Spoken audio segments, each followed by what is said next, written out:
And so in the meantime, legal advisors are sending interpretations to us so that we can work around. Lawmakers are making laws that are enforceable under this because we still have a responsibility not to criminalize homelessness, but to ensure equal access to public places. So people still have the right to use the parks for recreation, what they were intended for. And so we have to be able to keep the trails clean and the picnic areas clear of encampments so that they can still be used for birthday parties and right. whatever else. And so the lawmakers are doing that. Legal interpretations are helping us navigate Boise, but we had a problem. And so you and I are detectives at the same time during, I think, the bulk of that. 2017, 18, around there was, I got a tail end. I was a corporal on patrol before going into the detectives in 2017. And I'd made some projects out of some areas that were really being abused.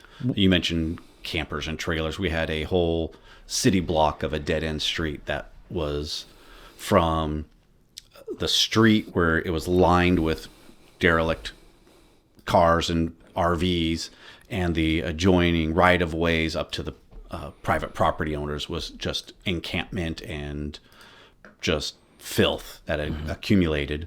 And we have some laws against this, that this isn't about criminalizing homelessness. This is about having order in the city streets and making them clean for use, not a cesspool, not an RV with their black and gray water tank just free flowing. Yeah.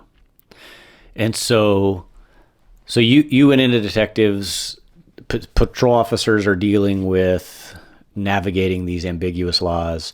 We have encampments sprouting up for several city blocks. And when I came out of detectives in spring of 2019, back to patrol, it was like peak.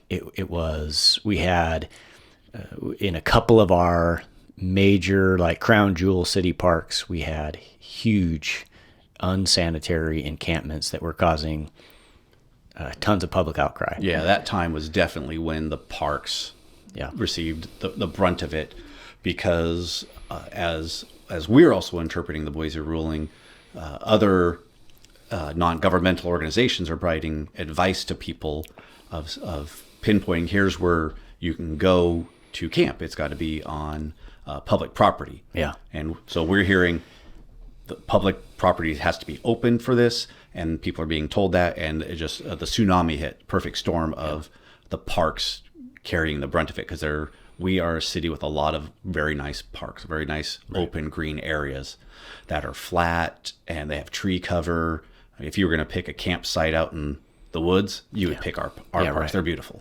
Meanwhile, we have well-meaning service organizations advertising their services through whatever means, whatever channels they advertise. We are still seeing immigration to our community from other communities. Right. And we're being told, we heard you had this service or that service, or we had this service organization would help us with dental care or medical care or housing or whatever. It's being advertised. And so we were seeing people actually travel a long distance in response to advertisements they were seeing from our well-meaning service organizations. We'd start to see consistent, like people bought in bulk tents to hand out. Yeah. We come across people that they couldn't tell you what state they last had an ID, and they've just been living the nomadic life, and they have the same tent and sleeping bag as a guy who's been that I've known here for his whole life. Yeah. Like, how did this happen? Well, they got connected somewhere with some of these resources to continue to live outdoors. So actually, that reminds me, before the big commercial property that we were talking about earlier with the really elaborate, there was a fire there not long after it was cleared out, if you remember. Right. Oh, yeah. There was two fires, but one was a couple dozen acres burned. Yeah.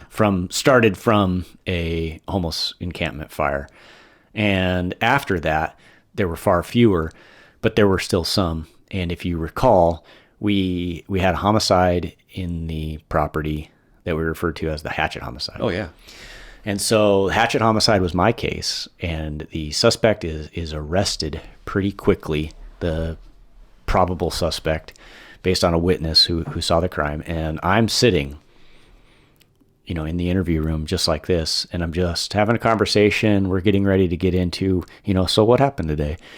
And part of that is rapport building, right? You just don't start a conversation with, so you had a hatchet, take it from there.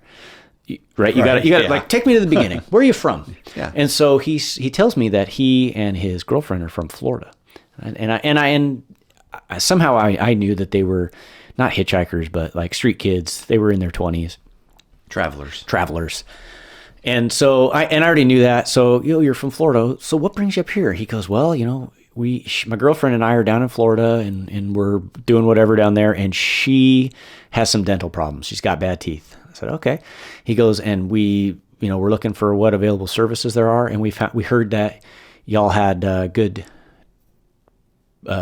free dental care. I said, all the way in Florida, you heard that Washington State had like free dental care or good dental care? He goes, no, Longview. I said, what?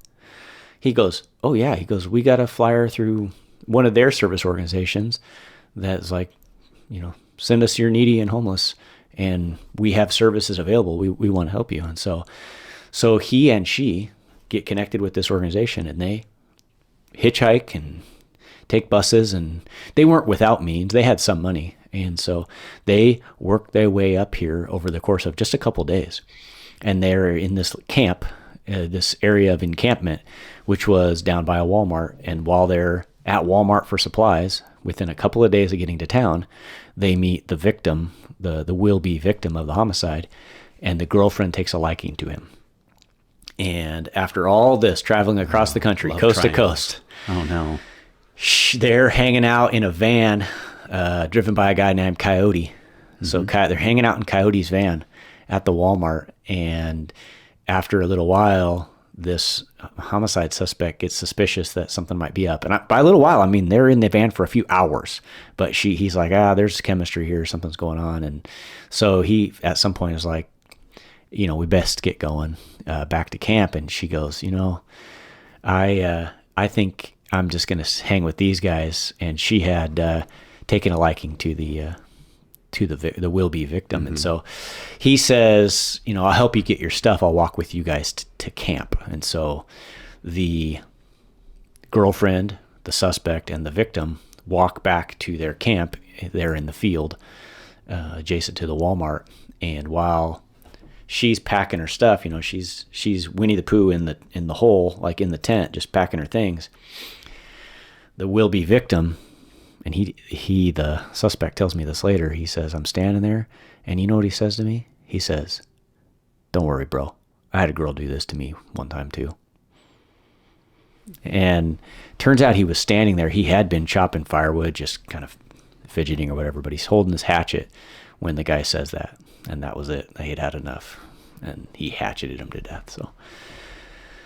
So anyways, the point of that rabbit trail was these folks were brought here by the promise of resources, which were provided. And so that's kind of the double-edged sword of living in a community that has ample resources, is it pulls, if you build it, they will come. Yeah, I remember seeing those flyers and Facebook posts that were,